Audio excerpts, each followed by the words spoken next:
욥기 5장 말씀 보겠습니다. 17절 말씀부터 봅니다.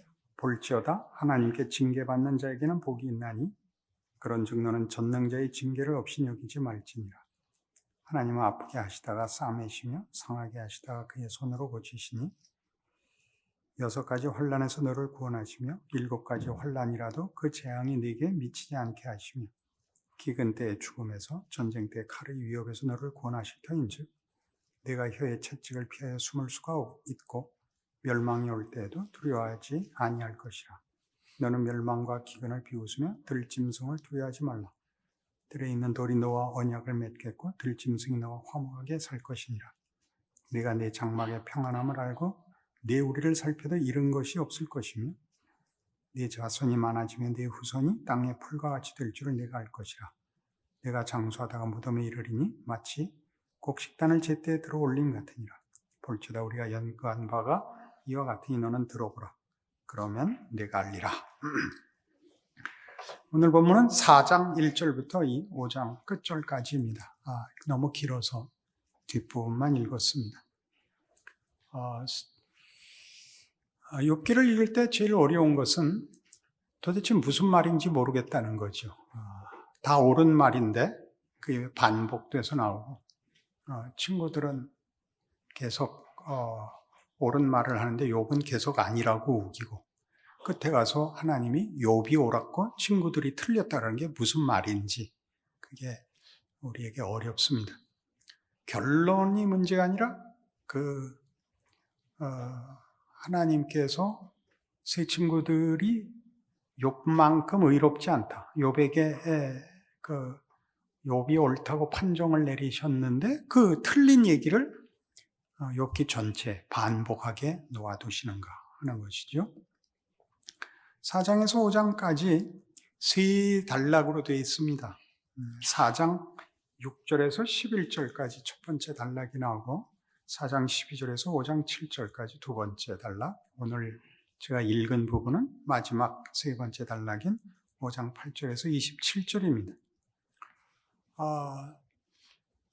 이 첫 번째 말을 한 사람이 그 세 친구 중에 엘리바스인데 우리가 지금 이해해야 되는 건 뭐라고 얘기하고 무엇을 근거로 하고 있는가 하는 두 가지입니다. 뭐라고 그러는 것인가 그리고 무슨 근거로 그 주장을 하는가 하는 것이죠. 이 4장 6절에서 11절까지 있는 첫 번째 단락에서는 하나님 통치 아래에서의 도덕적 질서의 견고성입니다.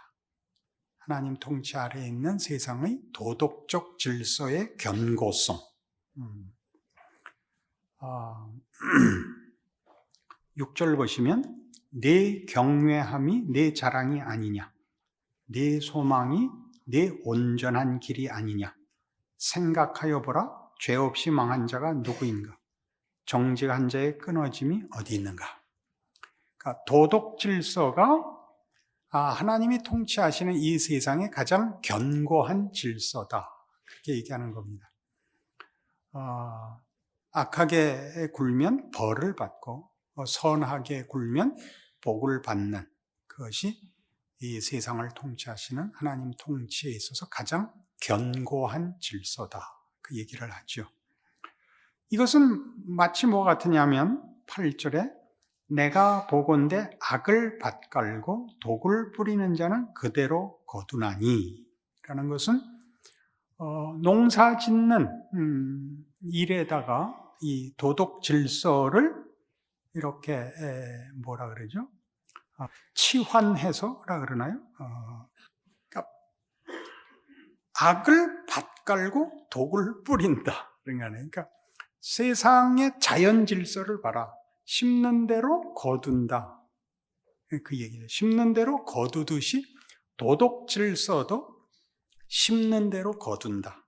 그러니 착한 일을 해라. 악한 일을 하지 마라. 그렇게 얘기하는 것입니다. 그래서 우리 잘 아는 세 친구의 주장은 인과응보입니다. 인과응보. 보응의 원리라고 줄일 수 있습니다. 심는 대로 거두듯이, 그리고 열심히 한 만큼 거두듯이 도덕 질서가 그렇게 견고한 하나님의 통치와 질서로 세상에 서 있다. 그러니 씨를 뿌리고 농사를 짓듯이 선한 일을 행하고 하나님께 순종하라 하는 것입니다. 그래서 그 뒤에 10절 보면 사자의 우는 소리와 젊은 사자의 소리가 그치고 어린 사자의 이가 부러지며 사자는 사냥한 것이 없어 죽어가고 암사자의 새끼는 흩어지느니라. 갑자기 느닷없죠. 뭐냐면 약탈자는 결국 아무것도 얻지 못하고 늙어 죽어버리는 것 맞는 것이니라 라고 얘기하는 겁니다. 그러니까 남의 것 뺏고 힘으로 약탈해 가고 하는 것들은 당장에 대단해 보이지만 그거는 보상받지 못하는 일이다를 예로 들고 있습니다. 그래 놓고는 12절부터 4장 12절부터 두 번째 단락에서는 다른 얘기를 합니다. 사람이 깊이 잠들 즈음 내가 그 밤에 본 환상으로 말미암아 생각이 번거로울 때 두려움과 떨림이 내게 이르러서 모든 뼈마디가 흔들렸느니라. 그때 영이 내 앞으로 지나매 내 몸의 털이 죽볕하였느니라. 그 영이 서 있는데 나는 그 형상을 알아보지는 못해도 오직 한 형상이 내 눈앞에 있었느니라. 그때 내가 조용한 중에 한 목소리를 들으니 사람이 어찌 하나님보다 의롭겠느냐, 사람이 어찌 그 창조하신 이보다 깨끗하겠느냐. 하나님은 그의 종이라도 그대로 믿지 아니하시며 그의 천사라도 미련하다 하시나니 하물며 흙집에 살며 티끌로 털을 삼고 하루살이 앞에서라도 무너질 자이겠느냐. 아침과 저녁 사이에 부스러져 가루가 되며 영원히 사라지되 기억하는 자가 없으리라. 장막줄이 그들에게서 뽑히지 아니하겠느냐. 그들은 지혜가 없이 죽느니라. 해서 5장 7절까지 이 두 번째 단락이 이어집니다. 앞에 있었던 견고한 하나님의 통치의 도덕 질서라는 것은 무엇을 근거로 한 것일까요? 그것은 경험과 관찰 속에서 확인하는 것입니다. 살아보니까, 주변을 보니까, 세상을 보니까 도덕 질서라는 것이 가장 견고하더라 라고 관찰하고 경험한 데서부터 나오는 것입니다. 근데 지금 4장 12절에서 5장 7절에서는 갑자기 무슨 얘기를 하냐면 인간이 가지는 어떤 이해가 경험과 관찰에서만 주어지는 것이 아니라 성경이니까 계시로부터 말미암는 것이 있더라는 거죠. 경험과 관찰의 영역을 벗어나는 어떤 진리를 하나님이 직접 알게 하시는 것이 있다.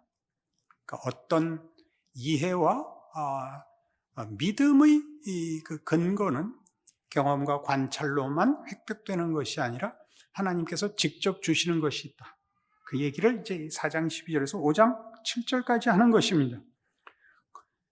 앞에 있었던 이 첫 번째 얘기가 세상에 사는 모든 인간을 의인과 악인으로 나누는 기준이라면 선하게 살아야 된다, 악인으로 살면 안 된다 라고 둘을 나누고 있다면 이 두 번째 단락에서는 지혜로운 자와 우매한 자로 나누고 있습니다. 잠깐 놔두고 3번으로 와보고 다시 그 얘기를 합시다. 은혜 받으러 왔는데 뇌에 쥐가 나게 생겼으니 어떻게 하면 좋습니까? 그러나 욥기의 중요성은 이제 확인해 보겠지만 기독교 신앙이라는 것은 다만 명분으로 붙들어 맬 수 없을 만큼 깊고 넓다는 사실입니다. 그게 무슨 얘기인지는 더 해나가 보십시다. 17절부터 있었던 볼지어다 하나님께 징계받는 자에게는 복이 있나니 그런즉 너는 전능자의 징계를 없인 여기지 말지니라.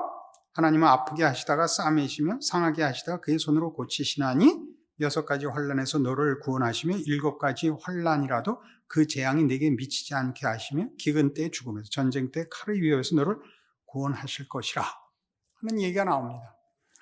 내가 다 아는 건 아니다. 그럽니다. 내가 세상을 다 알고 인생을 다 아는 건 아니다. 그러나 이 견고한 도덕적 질서라는 것이 가장 중요한 하나님의 통치의 방법이고 하나님이 또 우리 모두에게 직접 찾아오셔서 우리를 만나주시는 하나님으로서 하나님이 우리에게 준 이 질서보다 더 큰 것은 없어 보이니 내가 지금 당하고 있는 어려움에 대하여 빨리 하나님 앞에 회개하고 은혜를 구하는 자세로 돌아와라. 하나님이 네가 잘못하지 않았는데 벌을 주었겠느냐? 네가 지금이라도 뭘 잘못했는지를 모른다 할지라도 하나님의 은혜를 구하고 하나님의 통치에 순종하는 자세를 취하는 것만이 네가 살 길이다 라고 돌아오는 것입니다. 그러나 이 처음에 했던 얘기로 욥을 몰아가지만 스스로 지금 두 번째 4장 12절에서 5장 7절까지 가운데 낀 이 두 번째 단락의 중요성이 욥기를 이렇게 길게 만드는 것입니다. 욥은 계속해서 이들이 얘기하고 충고하는 도덕 질서 가지고는 자기가 겪고 있는 이 현실을 이해할 수 없다라고 계속 주장하는 것이고 친구들은 거기를 벗어났고 그 결론을 믿지 않는다면 너 뭔가 잘못하고 있다고 계속 주장하는 그 싸움이 욥기의 가장 중요한 부분인 것입니다. 여러분, 제가 이제 아파 보니까 평생 아팠지만 이제 더 아파 보니까 제일 섭섭한 게 뭐냐 하면 정답 얘기하는 사람이라 그랬죠. 목사님 이렇게 아프세요? 나도 몰라. 이렇게 이상하게 환절기가 되면 아파. 이 말하는 사람이 제일 미웠다고요. 욥의 이 친구 옆에 있는 거예요. 면역력이 떨어져서 그래요. 그건 맞는 말인데 아무 도움이 안 된다고요. 아무 도움이 안 된다는 말을 기억해 주세요. 내가 아픈데 그렇게 얘기하면 해결이 되질 않아요. 근데 그게 무슨 문제냐? 그 답을 하는 사람은 그것밖에 할 얘기가 없어요. 자기는 안 아프니까. 안 아프니까 말을 끝내려면 그렇게 얘기할 수밖에 없는데 그 말을 듣는 사람은 그렇게 넘어갈 수 없다고요. 이게 낫다니까요. 얼마나 아프세요? 고통스러우시겠어요? 이제 그 싸움이에요. 이제 욥의 답으로 가면 이제 금방 나오니까 우리 계속 지켜볼 거예요. 욥기를 다시 한번 그 맥락에서 보세요. 세 친구 하는 말이 틀렸다라고 얘기할 수 없는데 그들이 맞은 것도 없단 말이에요. 욥하고 서서는. 욥은 시작을 어떻게 하죠? 봉의 원리를 벗어난 자로 구성이 되어 있다고요. 처음부터. 그는 잘못한 것이 없는 사람으로 설정이 돼서 등장을 한다고요. 근데 친구들은 와서 도덕 질서로 답을 하려니까 잘못한 것이 없다고 우기는 것이 잘못이다 라고까지 꼬집어야 얘기가 맞는단 말이에요. 근데 욥은 그 얘기가 안 맞는다니까요. 어떡하자고 답을 해요? 하나님을 만나자요. 이 하나님을 만나야겠다는 건 중요한 답입니다. 친구들은 도덕 질서가 전부가 됐고 욥은 도덕 질서를 만든 이가 있다가 된 거예요. 법이나 질서나 명분이 최종 권위가 되면 꼭 상처를 줍니다. 그것이 사람을 위해서 줬다는 걸 평생 잊지 않으셔야 됩니다. 그게 솔로몬의 지혜죠. 솔로몬이 왕이 되자 하나님 앞에 이 기도를 하지요. 하나님, 제가 백성 앞에 출입을 해야 되는데 지혜가 없으니 지혜를 주십시오. 그 칭찬을 받아요. 그 지혜는 무슨 지혜냐 하면 그 후에 그의 지혜가 얼마나 뛰어났느냐. 하나님이 솔로몬에게 지혜를 줬다는 것이 어떤 것이냐를 누가 생모냐 가짜냐를 판단하는 판단에서 나오죠.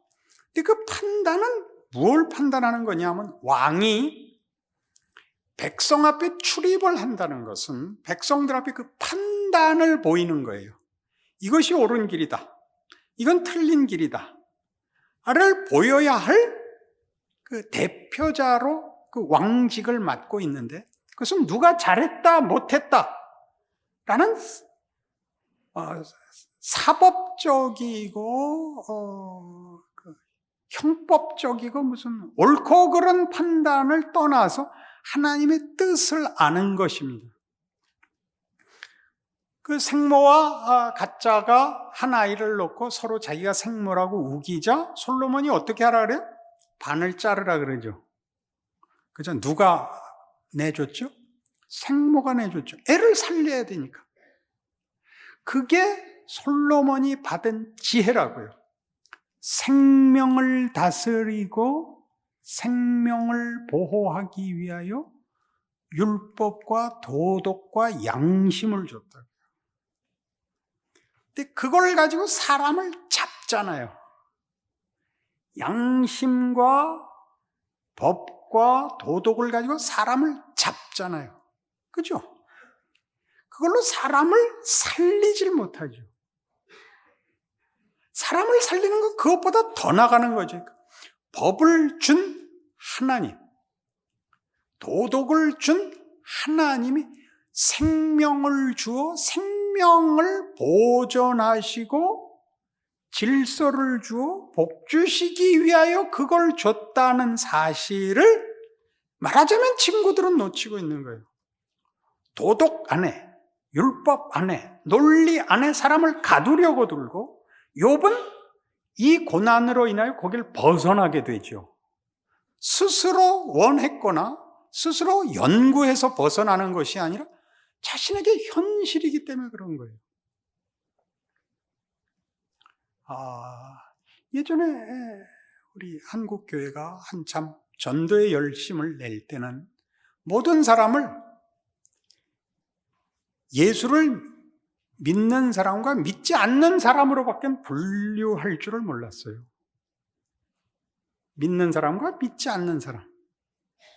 그 믿은 사람이 할 일은, 믿는 사람이 할 일은 안 믿는 사람에게 전도하여 믿게 하는 것. 이것이 유일한 사명이요 존재 이유가 됐다고요. 그러나 살아보니까 전도가 인생일 수는 없어요. 전도는 임무가 될 수는 있어요.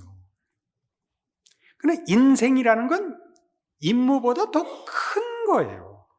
인생이라는 거는 사람은 임무로만 살진 않아요. 임무를 가진다 할지라도 생활이라는 것이 있는 거예요. 그건 뭐와 같으냐 하면 군인이라고 해서 늘 총만 쏘는 게 아닌 것과 같습니다.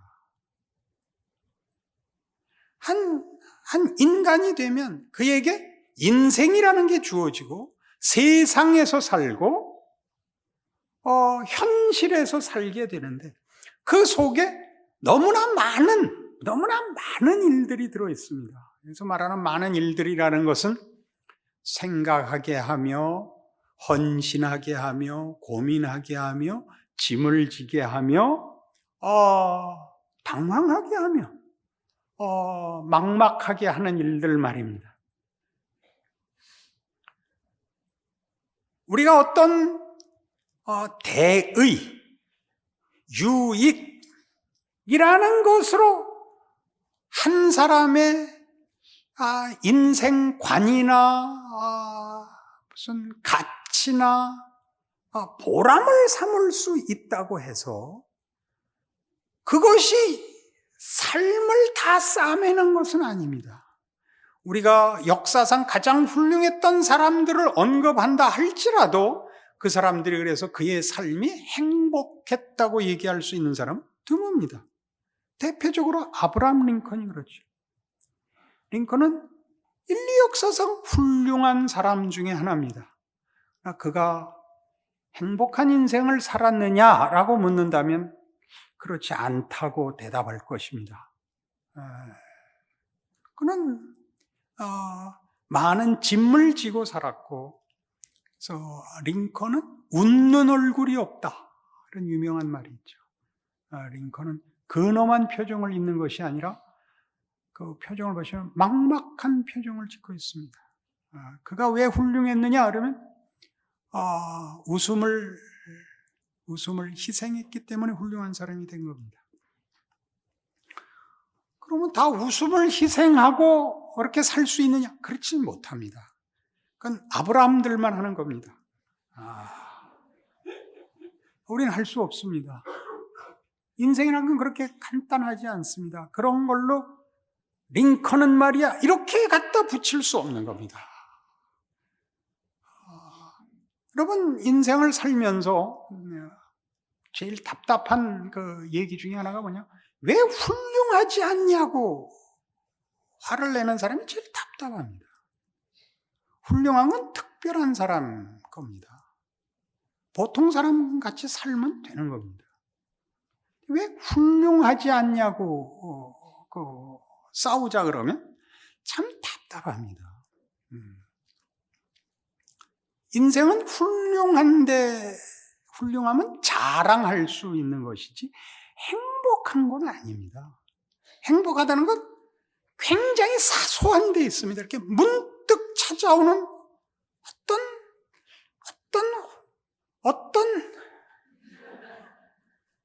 언뜻 스쳐 지나가는 풍경같이, 길 가다 본 어떤 야생화같이 이렇게 섬광처럼 번쩍하고 사라지는 겁니다. 행복이 계속 이어지는 것은 없습니다. 고난이 이어지는 것이 통상적이고, 언뜻 구름 사이로 달빛이 한번 비치듯이 그렇게 문득 섬광처럼 한 번씩 얼굴을 내밀고 사라지는 것이 행복입니다. 생각하게 되죠. 지금 그 싸움을 하는 것입니다. 욥은 자기가 당한 현실을 설명할 수도 이해할 수도 없습니다. 그러니까 누구를 찾을 수밖에 없으니까 하나님을 만나지는 겁니다. 도덕 질서가 전부라고 얘기를 하면 자기는 설 자리가 없습니다. 우리 3장에서 욥이 계속 죽겠다고 아우성치는 거 봤죠. 그 죽음은 자신의 죽음을 소원하는 것이 아니라 하나님의 통치에 대하여 자기가 알고 있는 것으로 답이 되지 않는 것 때문에 하나님을 원망하는 겁니다. 하나님을 원망하는 거죠. 그러다 이제 하나님은 이 이상일 수밖에 없다라는 대로 이제 욥이 떠밀려 나갈 수밖에 없는 겁니다. 자기 현실이 그러니까. 자기 현실이 도덕 질서를 벗어나 있으니까, 벗어나 있다는 게 틀렸다는 뜻이 아니라 그것으로 담아지지 않으니까 그가 알고 있던 하나님이 지금의 현실을 설명할 수 있는 하나님이 아니라면 안 되는 겁니다. 거기에 서 있고 친구들은 자기 일이 아니니까 도덕 질서 안에 계속 묻고 우기고 고집을 부리는 것입니다. 그래서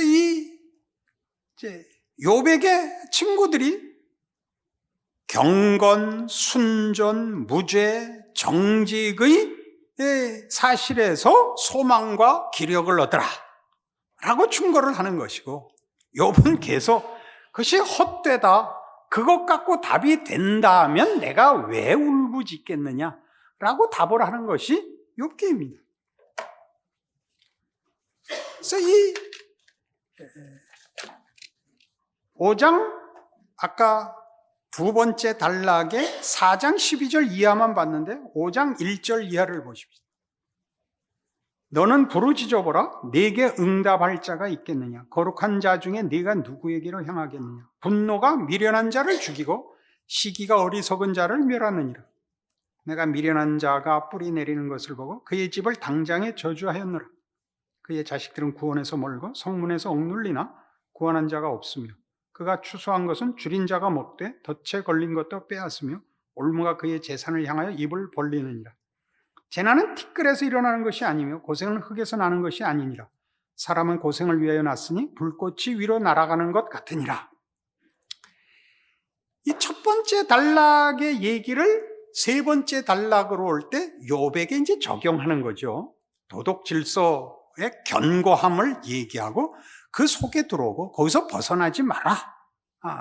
그 안에서 답을 찾으라 라고 세 번째로 온다면, 두 번째는 무슨 얘기를 했냐면 첫 번째와 세 번째 단락에서 얘기하는 의인과 악인이라는 잣대밖에 없던 판단으로부터 지혜와 우매라는 판단의 차원으로 바꿔옵니다. 무슨 얘기냐 하면, 인간이 잘났으면 얼마나 잘났겠느냐, 하나님보다 어찌 더 뛰어나며 하나님 위에 설 수 있단 말이냐. 그러니 하나님의 뜻을 따라 선하게 살아야 복을 받는 것이지 악하게 굴어갖고 답을 얻을 자가 누가 있느냐. 악한 자들을 봐라. 그들은 영원히 살 것 같고 영원히 승리자인 것 같이 굴지만 그런 사람 본 적이 없다. 그 사람들이 그 악한 자들과 죄를 짓는 자들의 그 잘못된 그 모든 것이 세상에서부터, 환경에서부터 오는 것이 아니라 그들 스스로의 마음속에서부터 그 죄가 나오지 않느냐. 그거 잘못이다. 그러니 너도 마음속에 쓴 마음일랑 먹지 마라. 이렇게 얘기하는 대목이에요. 그거 다시 볼까요? 6절. 재난은 티끌에서 일어나는 것이 아니며 고생은 흙에서 나는 것이 아니니라. 사람은 고생을 위하여 났으니 불꽃이 위로 날아가는 것 같으니라. 흙에서 재난이 오고 티끌에서 악이 튀어나오는 것이 아니라 악당은 그 속에서 인간이 악과 죄를 만들어내는 것이니라. 너도 그러지 마라 라고 얘기하고 싶은 부분인데, 여기서 중요한 이제 하나의 욥기를 주제를 이어가는 중요한 비상구가 열리는 셈이 됩니다.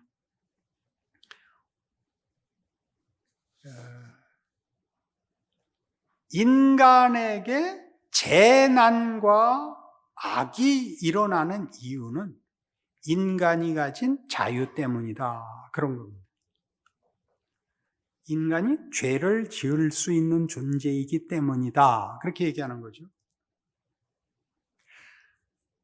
의인은 하나님의 뜻에 순종하는 자고 악인은 하나님의 뜻에 불순종하는 자입니다. 그럼 우리 금방 이해하죠? 도덕적 질서 속에서 두 가지 구별법입니다. 지혜와 우매자를 논하자면 내가 이해가 가지 않는다고 해서 하나님의 뜻을 따르지 않는다면 내가 하나님보다 더 똑똑하다는 거냐? 말이 되지 않지 않느냐? 내가 이해가 가지 않을 때라도 하나님 앞에 순종해야 옳으니라. 이렇게 이제 두 번째 단락이 이어온 건데, 그렇게 얘기를 하다 보니까 결국 재난을 초래하고 악한 일을 하게 되는 것은 사람이 가진 선택권 때문이요, 그 자유 때문이 아니냐라는 출구를 하나 열어놓는 꼴이 된 겁니다. 그래서 이제 무슨 문제가 생기느냐 하면, 모든 인간의 경험은 하나님의 통치 아래에서 본인이 순종할 것이냐 말 것이냐에 달려있는 문제가 된다라고 하죠. 근데 그 순종하고 순종하지 않는 일을 하나님이 견고한 도덕 질서를 주신 것 같이 꽉 붙들어 선택의 여지 없이 통치를 하시지 않고 열어놓느냐 라는 싸움이 되는 겁니다. 현실이 착하게 살면 복받고 악하게 살면 벌받는 봉의 원리라는 대원칙 속에 있지만 살아보면 꼭 그렇지 않습니다. 착해야 되는 것이 아니라 악착 같아야 되는 겁니다. 착한 거하고 악착 같은 거하고는 그렇죠. 악착 같아야 되는 건 착한 거 아니죠. 착한 게 악착 같아야 돼. 우리 다 알잖아요. 착하면 안 돼. 착한 건 죄야. 현실을 살려면 그러죠. 그걸 왜 하나님이 열어놓으실까요? 그게 이제 욥이 묻는 질문의 중요한 단서가 됩니다. 우리 모두가 이제 하나의 마음에 이 성경이 제시하는 의문, 내 자신을 비춰보고 다음을 준비해야 됩니다. 여러분, 대부분은 이렇게 살지 않습니까? 뭐가 뭔지는 잘 모르겠지만 그냥 이렇게 살다가 죽어서만은 천국 가는 걸로 하고 도망은 못 가겠고 그러나 완전히 항복은 되지 않는데 그냥 이 정도면 됐지 뭐 어떡하라고. 여기에 많은 성도들이 자리하고 있을 것입니다. 애매한 자리에. 이걸 속 시원하게 해결할 수 있느냐? 할 수도 있을지 모릅니다. 욥기가 성경에 있으니까. 욥기의 주인공은 욥이잖아요. 세 친구가 아니라. 제목이 세 친구가 아니잖아요. 욥이잖아요. 욥. 욥은 지금 하나님의 견고한 도덕 질서에 대하여 불만을 표시하며 그것으로 답이 되지 않는다고 아우성치는 사람이고, 우리가 알고 있듯이 하나님이 욥이 옳았고 욥이 세 친구를 위하여 기도해야만 됐었다고요. 짠! 그런 생각이 들지 않으세요? 성경이 이런 일을 다루다니. 그럼 혹시 우리에게 희망이 있을지 모릅니다. 우리는 속 깊은 사람들을 칭하는 것입니다. 잘 모르겠다. 그냥 하나님께 난 맡기고 착하게 살다가 또 휩쓸렸다가 그러면 또 잘못된 것 같으면 기도하고 이렇게 살기에는 이제 우리가 좀 더 깊은 인간과 인생의 실존에 대하여 생각하고 답을 찾아야 될 만큼 한국 기독교도 자랐다고 생각합니다. 그러니까 이 시작이 여러분들에게 하나의 문이 되고 포기했던 어떤 답을 찾는 문이 열린 그런 내용이다라고 느끼시고 기도하시기 바랍니다. 기도하겠습니다. 하나님 아버지, 우리가 살아보니까 인생은 짧은데도 참으로 무시무시합니다. 거기에는 온갖 것이 다 있습니다. 희망과 꿈이 있고 드라마가 있고 배신이 있고 좌절이 있고 절망이 있고 의심이 있고 고통이 있고 갈등이 있고 막막하고